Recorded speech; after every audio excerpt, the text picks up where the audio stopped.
A new villain and a new frontier. Mere Mortalites, welcome back to another edition of the Mere Mortals book reviews. I've got Crocodile Tears, and man, if this is not one that's kind of telling you what's going to happen in this book, I don't know what is. Alex Rider in the Jaws of Death. This is the 8th in the Explosive Alex Rider series. Anthony Horowitz, once again, I really enjoy. I'm going to read the back of it to kind of give you an idea of what the book is. New Year's Eve in Scotland, and for once, Alex Rider is enjoying a normal life, or is he?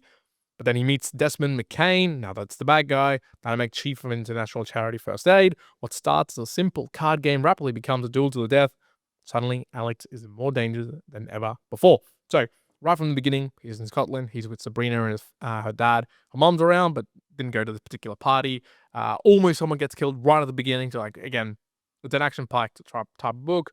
They get thicker as they go along, these particular books from Anthony Horowitz. But right at the beginning, like, really interesting, really gritty, dark. You literally thought when I first read this, the Sabrina's dad is dead. This dude's dead. There's no way. In fact, there's a little piece of within Alex Rider's mind in this book where he goes, "Look, should I leave him? Like, dude, I might die. How about I just leave this dude here?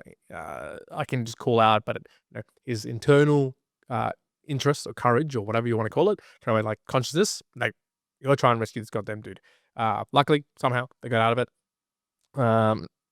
They go on the merry way. Desmond McCain overhears him. He once again, MI6 talk him into doing a particular thing that they want to go and review a like a laboratory where they're doing genetically modified food processing. So he goes and has a bit of a check around. He thinks Alex is looking for something entirely different, and then there's Desmond McCain again. He gets a white line across his hand from going into the some poison dome, biodome, while he's getting chased around. Interestingly, it starts bringing in more of the school and his friends because some of them know who he actually is now, and somehow, wildly in this particular part of the book, none of the school kids see Alex being like shot at or being chased out for security guards. I don't know how realistic that is, unless his campus is like, the biggest campus in the world. Regardless, he gets out of that, and then somehow the really crazy one, I think, part of in this book, there's this description of Alex getting picked up outside of his home. He gets drugged. This police, fake police, pretend like they're going to save him, but they actually take him. And then it goes into this like choppy and type of chapters where he's being drugged. He's kind of forgetting where he is, and he sees himself at the airport. He gets dressed up as being a disabled person. All of a sudden, he's in Kenya. So once again, here he is, Alex Rider, another part of the world, and Desmond McCain basically wants him dead. I'll give you the little insight of what the hell, why is there a crocodile at the front of this particular book. For Desmond, to the bad guy, to force Alex to talk, he gets him to basically hang off like some poles and tell him, hey, what do you know about this plan that I'm doing, which is basically a plot to kill a lot of people, but he'll be the first one with his charity work to make a lot of money by people's donations. Again, would that work? Maybe not. However, he doesn't end up being eaten by crocodiles. Shock and awe. Desmond's fiance ends up getting eaten. He ends up being saved by this particular individual from the Indian special intelligence area. And I didn't mention at the beginning, but there's a nuclear power plant that almost blows up, kind of goes into part of the story. And then at the very end, Alex Rider got them blows up a dam. This kid has caused so much monetary damage, mate. Yes, he's been saving some people, but God, the amount of infrastructure damages this dude makes, unreal. But he saves jets from going through and blowing up these particular fields and maybe killing lots of people.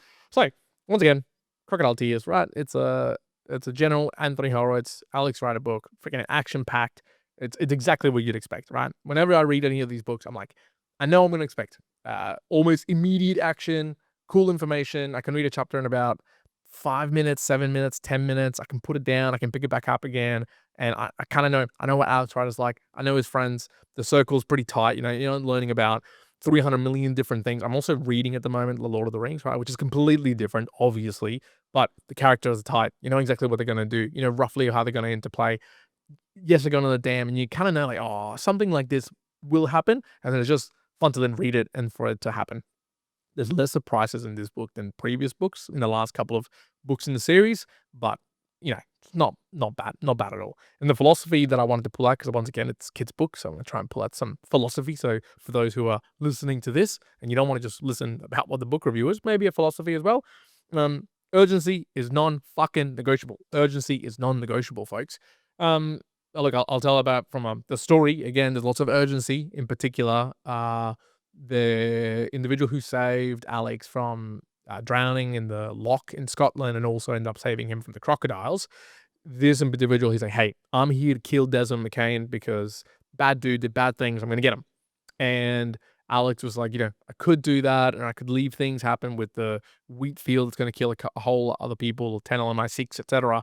But you know what? Fuck it. This dude like kind of almost like passes out, the Indian guy, because he's so uh what happened to him? Oh yeah, he like smashed from parachuting in and he's got a bit of damage to his leg and so he's got a fever and whatnot.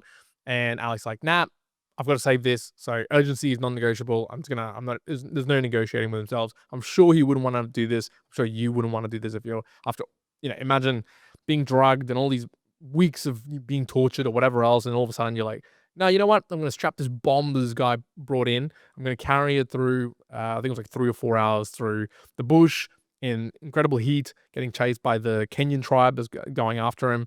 So I can go and blow up this goddamn dam to flood the seeds so that no one dies.